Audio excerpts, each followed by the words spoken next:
Olá, bem-vindos ao Olhar Digital Plus, reportagem mais que especial no programa de hoje. Nossa equipe foi ao coração da tecnologia mundial, no Vale do Silício, e visitou laboratórios e empresas que criam a tecnologia de hoje e de amanhã. Neste laboratório, você vai conhecer as últimas novidades em termos de aparelhos de televisão e de vídeo. E você vai conhecer os corredores e os segredos da Netflix, a empresa que está revolucionando o modo como assistimos televisão. Além dessa jornada super especial pelo Vale do Silício, o programa de hoje traz outros destaques. A discussão está na rua, ou melhor, na internet. Será que os programas antivírus estão mesmo com os dias contados? E o que virá para substituí-los? Empresas digitais. Começa hoje mais uma série especial no Olhar Digital. Ao longo de 4 reportagens, você vai conferir como a tecnologia mudou e vai alterar ainda mais o mundo dos negócios. Brasileiros inovadores. Hoje é a vez de conhecer ideias que já estão mudando a rotina de professores e alunos Brasil afora. E ainda tem o download da semana, com um programa mais que útil para resolver problemas do seu micro, especialmente para quem acabou de formatar a máquina. O Olhar Digital Plus está começando.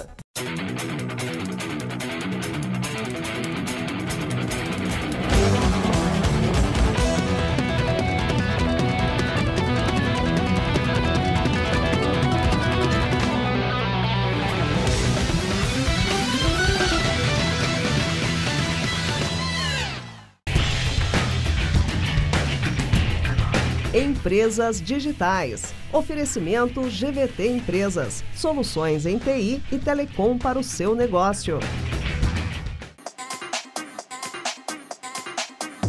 Um computador em cada casa, às vezes mais de um. Se contamos os tablets e smartphones como tipos de computadores, a conta fica ainda maior. E essa é uma tendência que ainda vai se intensificar. Obviamente, nem sempre foi assim.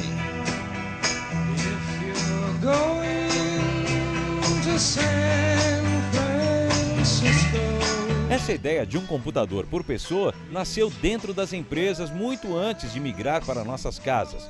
Ainda na década de 70, a cultura alternativa e a tecnologia começavam a se misturar nos Estados Unidos, em particular no Vale do Silício. Com o aparecimento do primeiro computador pessoal, o Apple II, o caminho se abriu para uma nova era da história mundial. Nesse novo capítulo, dentro das empresas americanas, nasceu o conceito de que um computador por pessoa significava mais produtividade.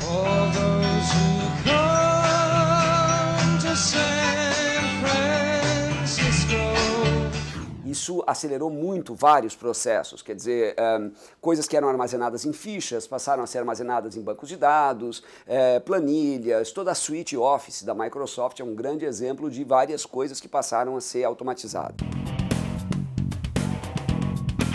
Um dos setores que mais se beneficiou dessa mudança foi, em princípio, o financeiro. Para bancos e instituições que lidam com dinheiro, a chegada dos computadores alterou rapidamente o modo como os capitais circulavam. A partir dessas primeiras experiências, um mundo novo de possibilidades se abriu. Uma das mais interessantes foi a de controlar todos os processos de uma empresa a partir de um software único.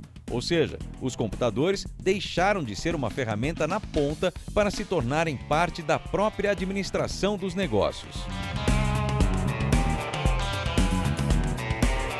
Hoje o indivíduo ele consegue, por exemplo, trabalhar de casa e ter acesso a um banco de dados imenso, coisa que antigamente ele precisaria se deslocar até o trabalho. Mas principalmente com a chegada dos mobiles, né, de outros devices e não só o PC. Porque quer queira, quer não, o PC ainda era uma ferramenta que ficava no meu trabalho, eu usava das 8 às 5 da tarde, no meu horário de expediente. A partir do momento que eu ganhei outras ferramentas que me davam mobilidade, como o próprio celular, aí sim é que eu começo a ter o ganho de produtividade com um e-mail, inclusive.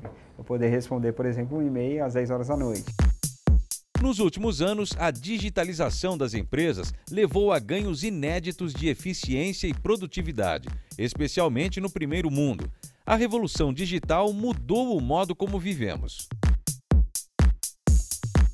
O número é tão grande, se você pensar em produtividade, que a gente não mede em centenas de por cento, nem em milhares de por cento. É em dezenas de milhares ou em milhões de por cento. A velocidade com que a coisa aumentou é absolutamente gigantesca. No dia a dia corporativo, essa revolução usou os computadores como meio, mas talvez as maiores transformações tenham vindo a partir dos softwares.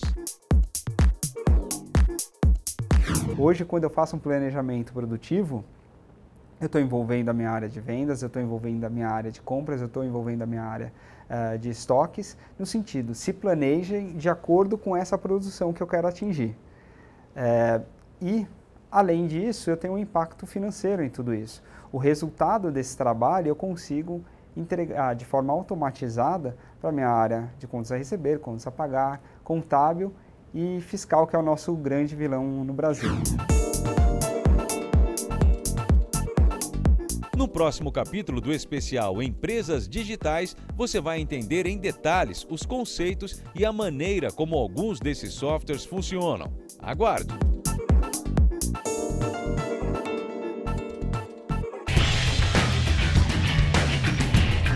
Empresas Digitais. Oferecimento GVT Empresas. Soluções em TI e telecom para o seu negócio.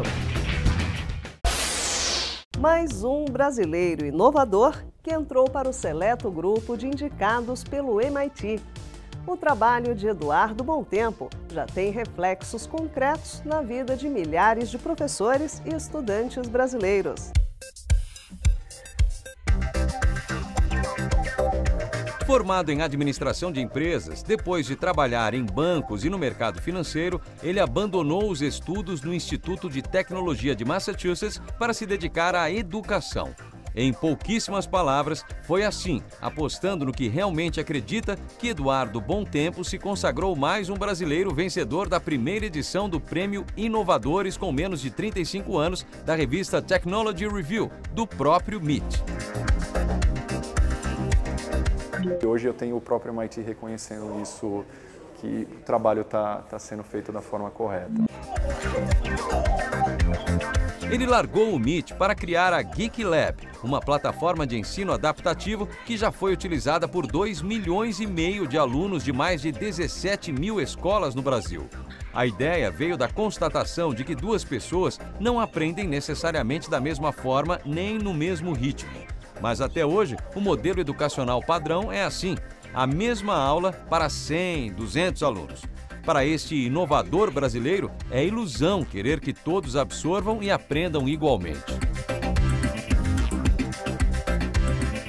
O Geek Lab é uma plataforma que primeiro ela diagnostica quais são os pontos fortes e pontos fracos do aluno, né? E a partir desse diagnóstico ela consegue criar um plano de estudos, um caminho personalizado para cada pessoa. Baseada em inteligência artificial e modelos matemáticos, a plataforma Geek Lab identifica e recomenda o tipo de conteúdo que faz mais sentido para cada pessoa em um determinado momento.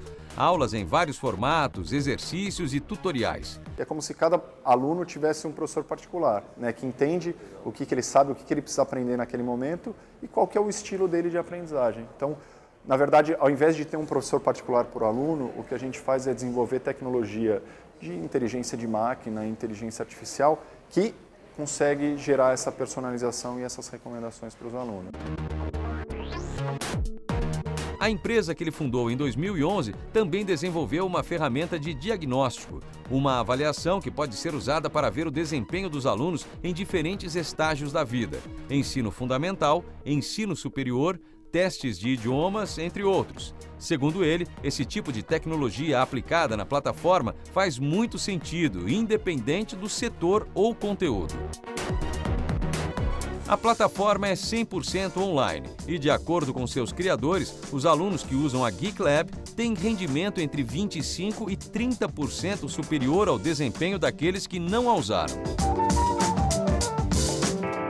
Todo o conteúdo sugerido pelo Geek Lab aos alunos é fornecido gratuitamente por editores e provedores de conteúdo com os quais a empresa firmou acordos. Atualmente, o modelo de negócios da Geek inclui a doação de produtos para escolas públicas brasileiras.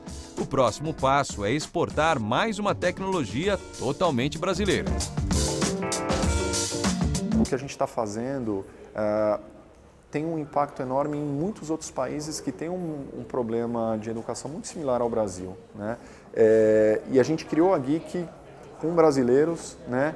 Com esse intuito de realmente criar algo aqui diferenciado que pudesse ser muito atrativo para inúmeros outros países, não só subdesenvolvidos, mas também países que têm já uma tecnologia de ponta. Este grande inovador brasileiro não é pretensioso ao ponto de acreditar que pode revolucionar a educação, mas garante que se encontrou fazendo o que realmente ama e que não existe satisfação maior do que poder colaborar na transformação da vida de milhares de pessoas. Acho que a Geek é um agente que tenta, de certa forma, facilitar todo esse processo para, no fim, que as pessoas aprendam melhor, aprendam do jeito delas.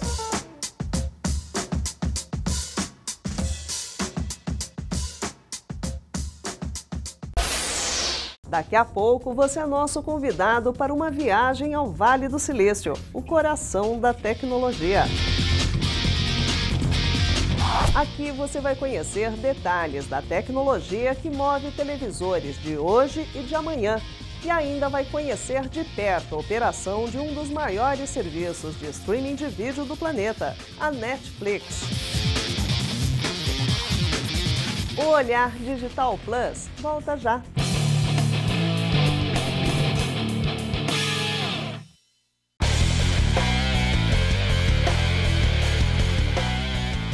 A polêmica está no ar. Tem gente do mercado dizendo que os programas antivírus estão com os dias contados. Mas sem antivírus, como fica a proteção dos computadores contra pragas virtuais?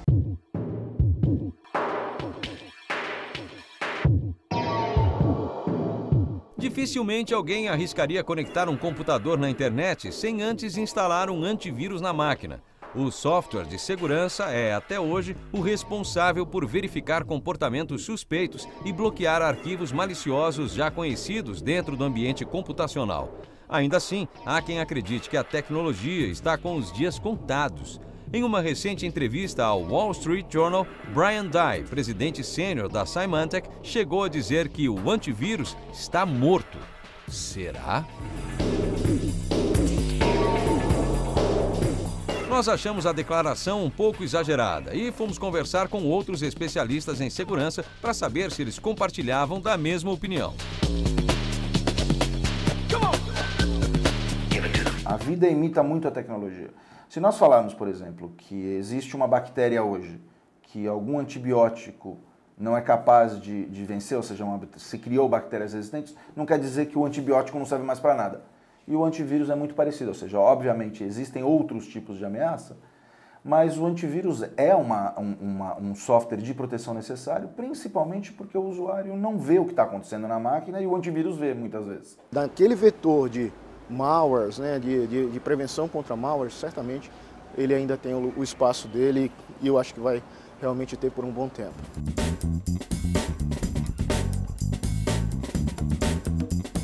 O que aconteceu, segundo opiniões convergentes, é que o antivírus já não tem a mesma relevância de alguns anos atrás.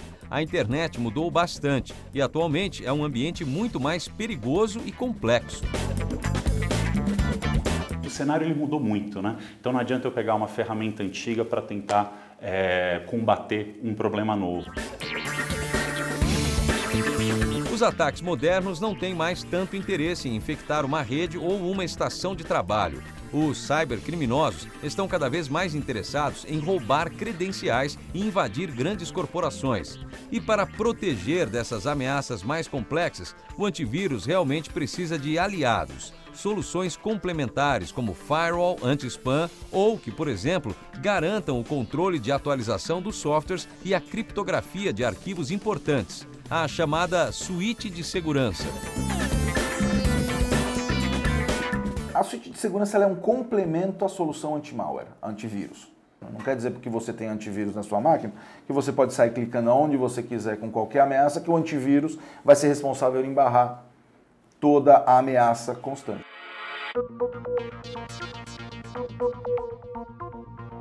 A Symantec é uma das maiores empresas de tecnologia do mundo, graças ao seu antivírus, o Norton, criado há 25 anos. Ainda assim, na mesma entrevista, o presidente da empresa disse que essas táticas usadas estão fadadas ao fracasso e que a companhia não pensa mais no antivírus como um jeito de ganhar dinheiro. De forma alguma. Estranho, não? A questão é que ainda não existe qualquer tecnologia de segurança que substitua o papel do antivírus. Elas apenas o complementam em uma suíte de segurança completa e vice-versa. Mas aí a gente chega à conclusão de que essa polêmica declaração pode ter outra intenção. É possível acreditar que a ideia seja simplesmente mudar o nome do antivírus, mas totalmente em uma jogada de marketing e não de tecnologia propriamente dita. E o mercado não se surpreenderia com a hipótese.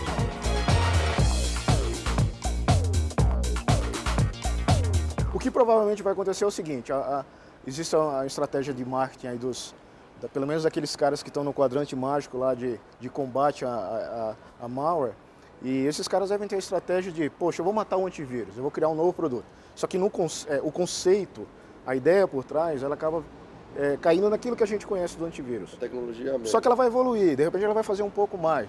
Mas ela vai continuar inspecionando memória de computador, ela vai verificar a execução, acompanhar a execução do código, ela vai ver como esse cara abre arquivo, se ele mexe em arquivo de configuração do sistema operacional, se ele altera de alguma forma a integridade do sistema operacional. Aí, certamente, esse negócio de repente vai virar uma outra coisa, mas, de novo, a gente vai ter aí o velho bom antivírus disfarçado de algo muito maior. O antivírus, ele é necessário.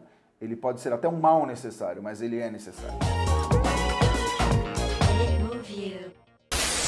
Depois do intervalo, Vale do Silício. Você nos acompanha numa viagem ao coração do mundo da tecnologia. Você vai entender por que tanta inovação e tantas empresas milionárias se concentraram nesse pequeno território nas proximidades de São Francisco, na Califórnia. Você não pode perder. O Olhar Digital Plus volta já.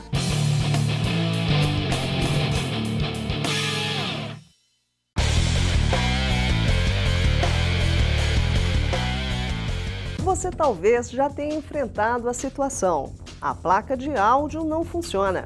Ou a imagem do seu monitor fica meio borrada, porque o driver de vídeo recomendado não foi instalado. Para resolver esses e outros problemas, o download da semana é indispensável. Confira! Se você acabou de formatar seu PC, está com um sistema operacional novinho, tudo novo e funcionando a todo vapor, mas, por exemplo, o som não funciona, sabe como resolver um problema tão simples? Drivers. Pois é, a falta de drivers, tão comum quando se trata de trocar de sistemas operacionais, é uma dor de cabeça para muita gente com computador novo ou recém-formatado. Às vezes é difícil descobrir o fabricante e o modelo das placas. O download dessa semana traz uma ferramenta que vai evitar que você precise abrir seu computador para descobrir essas informações.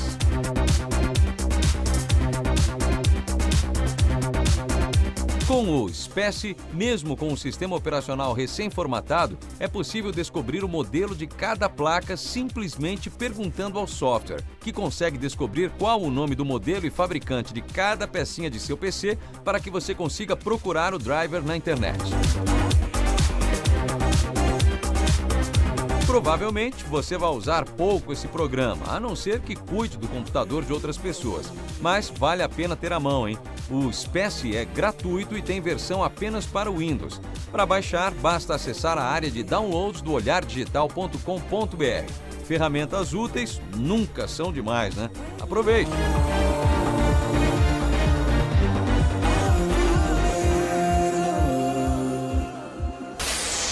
O Vale do Silício, na Califórnia, é um pequeno território cravado nas proximidades de São Francisco. Mas as fronteiras desse vale se espalham por todo o planeta. A maior parte da tecnologia que movimenta o mundo digital nasce por lá. Nós fomos entender de perto como esse vale funciona. De quebra, conferimos algumas novidades que estão chegando para os televisores e para o modo como assistimos TV. O Vale do Silício dita um novo modelo de trabalho que tem feito grande sucesso entre as maiores empresas de tecnologia do mundo. Aqui no norte da Califórnia, a cerca de 1 hora de São Francisco, estão os laboratórios e escritórios das principais empresas high-tech do planeta. Google, Twitter, Facebook, Microsoft e Apple são apenas alguns exemplos. Nós fomos convidados para conhecer o laboratório de inovação da coreana LG e o quartel-general do Netflix. Uma primeira surpresa. Em plena sexta-feira, quando visitamos as empresas, os escritórios estavam assim, praticamente vazios. E isso é reflexo do novo modelo de trabalho que falamos há pouco. Muito do nosso tempo é gasto com discussões sobre diferentes ideias e tentando inovar de forma rápida e prática para que possamos chegar à solução certa. As pessoas aqui têm total liberdade de horário. O irônico é que os e-mails e muita coisa que a gente pensa como trabalho são feitas fora do laboratório.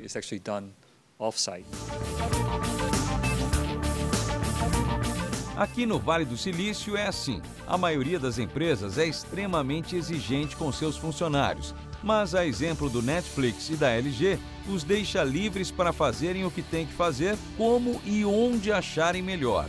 Essa flexibilidade leva muita gente a trabalhar em casa ou, em uma sexta-feira ensolarada, ficar em stand-by em São Francisco para aproveitar o final de semana.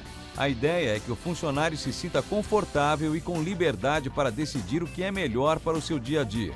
Claro, contanto que ele cumpra suas responsabilidades e projetos dentro de prazos determinados e com extrema excelência. Dá para imaginar isso no Brasil com a CLT regendo as relações trabalhistas? Nem pensar.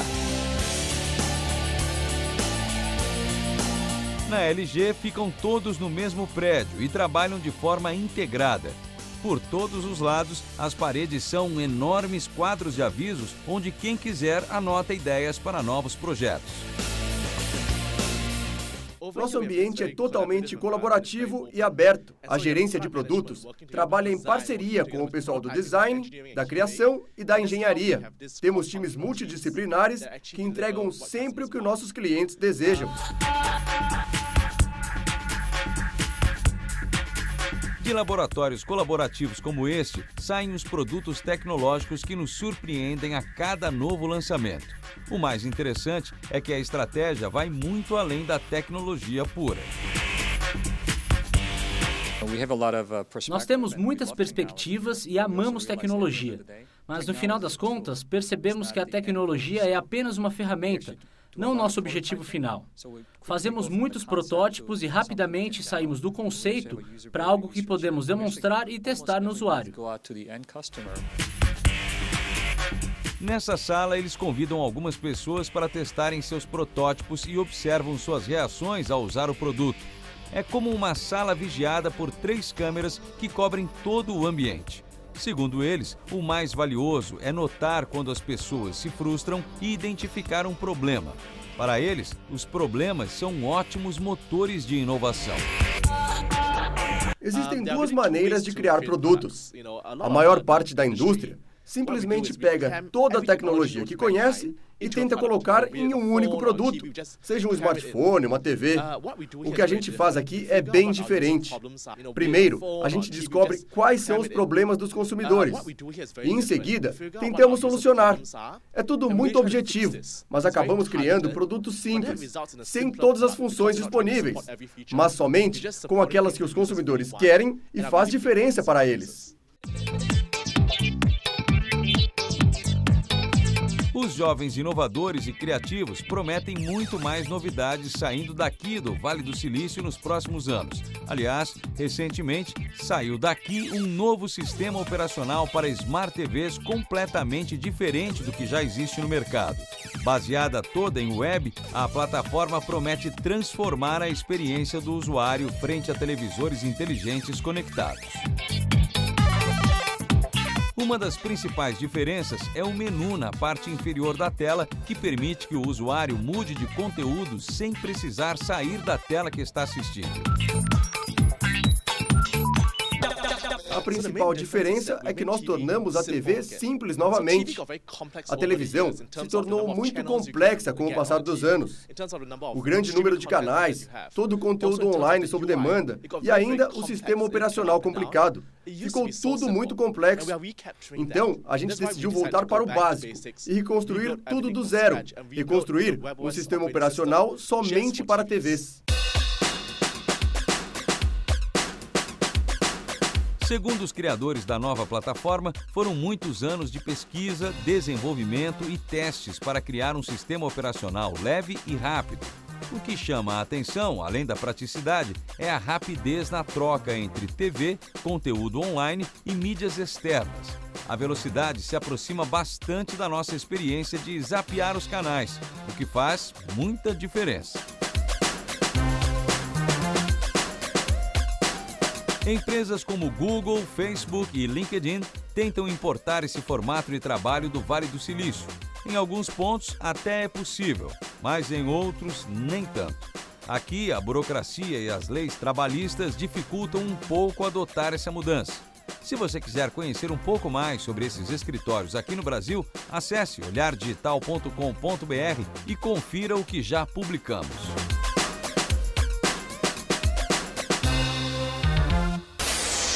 Entre para a comunidade Olhar Digital. Para participar, basta preencher um rápido cadastro. A partir daí, você ganha um olhar digital só seu, com uma homepage individual montada a partir dos seus assuntos preferidos. Os mecanismos inteligentes do portal passam a trabalhar a seu favor, com newsletters exclusivas, novas possibilidades de interação e um histórico, que registra todas as páginas que você já visitou. Assim você nunca mais perde nenhum conteúdo. Acesse, cadastre-se e junte-se à galera mais conectada do Brasil. Semana que vem tem mais. Olhar Digital. O futuro passa primeiro aqui. Tchau!